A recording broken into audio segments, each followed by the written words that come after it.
Hi, my name is Jessica Budge, Executive Director of Oregon Agriculture in the Classroom Foundation. Thank you for your interest in participating in our annual literacy project. This year's book will feature The Bee Man by Lori Krebs and Valerie Cease. This video is going to contain everything that you need to know for a successful volunteer experience. The first step in the project is getting set up with a classroom. There are several ways that you can do this. You can visit a classroom that you've visited in years past, or you can approach a new one in your community or perhaps one that you already volunteer at. Before you approach a new school, it is a good idea to check with us first just to make sure that another volunteer isn't already working there. Another way that you can find a classroom is by visiting our website. We have dozens of teachers that request volunteers to come into their classroom, and we keep an updated list on our website. Once you have identified a classroom that you'd like to visit, the next step is setting up a time with the teacher that works for both of you. Then you're ready to begin. Before you visit the classroom, make sure that you go over the lesson plan and the book to make sure that your presentation is polished and prepared.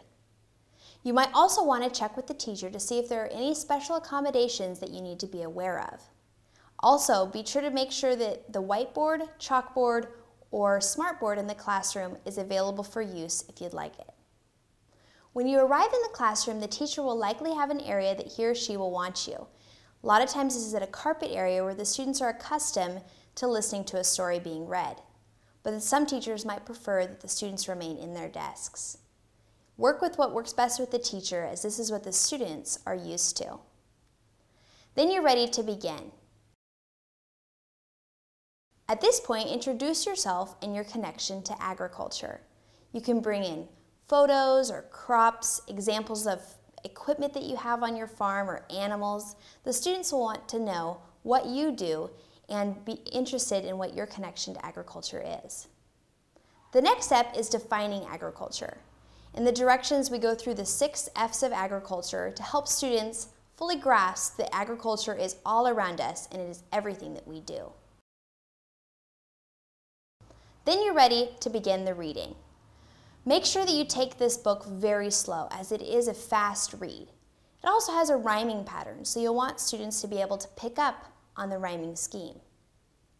Make sure that you take your time and show the students the pictures as you go. Then, when you're done reading the book, it is time to lead the movement activity. At the end of the book, you'll notice that there is additional information about beekeeping and honey collection. It is optional if you'd like to read this to the students, and it depends a lot on their age and interest level as you've been reading. We do, however, recommend that you read the very last page, which includes information on bee dancing and pollination, which will be helpful for the students as you lead the activity. In this movement activity, the students will pretend that they are bees, and just like they learned about a few minutes ago, they will be doing the wagtail and round dance. The round dance is when the bees move in a circular formation to show that the nectar is nearby. Have the students move in circles just a few feet in diameter, right where they are. They can buzz while they're doing this to add a little bit of creativity and fun. Next, have them do the wagtail dance. This is where students will move in a figure-8 formation just in front of them, same as the round dance. This is for when the nectar is further away or at a certain angle, and the bees will communicate this to one another. For older students, you can make this more challenging by adding additional things such as the angles or distance traveled in these dances.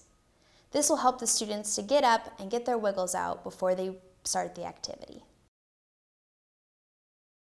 Now it is time for the Busy Bees activity.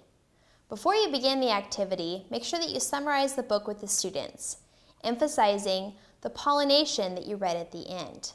You want to briefly introduce the concept of cross-pollination with the students so that they understand what they are about to do. Next, set up the classroom. You are provided with 3 beehives and 5 each of the 3 crops: blueberry plants, flowers, and apple trees. You might need to use less of the crops if you're in a smaller classroom. The rest of the students will be worker bees. To set up the classroom, place a hive surrounded by several of the crops of the different species. You want to keep it so that there's one hive nearby several of the same kind of crop, mimicking what a farmer's field would be like. Next, take the chalk and draw it on the picture. This will act as the pollen that the bees will get on their bodies. Once you have set out the items, you're ready to assign the students to their tasks. Start with the bee man, then do the farmers, and then the rest of the students will be worker bees. The farmer and the beekeepers will be keeping track of the amount of worker bees that visit their respective stations. The bees will be buzzing around the classroom collecting pollen from the various crops. For older students, you can add variation to this activity by adding certain factors that you can see in the lesson. You might want to pause the simulation halfway through to talk about what the students are noticing.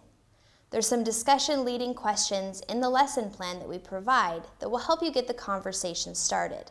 But the most important part for the students to recognize is the fact that the colors are blending.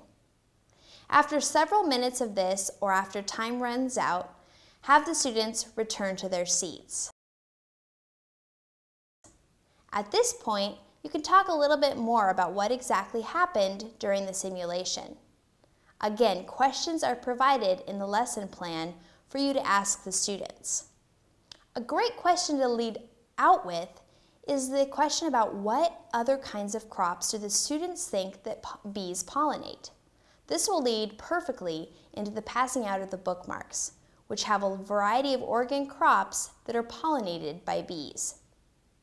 We also have honey sticks provided by Glory Bee in Eugene, but be sure to check with the teacher beforehand just to be sure there are no allergies to honey. At this point, the activity is complete. Make sure to thank the teacher and the students for being such great participants. And then leave the classroom with a copy of the book and all of the materials that were in the packet that the book was in. Finally, be sure to fill out the participation form provided in your packet or online so that we know how many students you reached with this project. Thank you so much for your interest and participation in this year's literacy project. We hope that you have a fun time teaching students about the importance of bees and pollination to agriculture in Oregon. Thank you.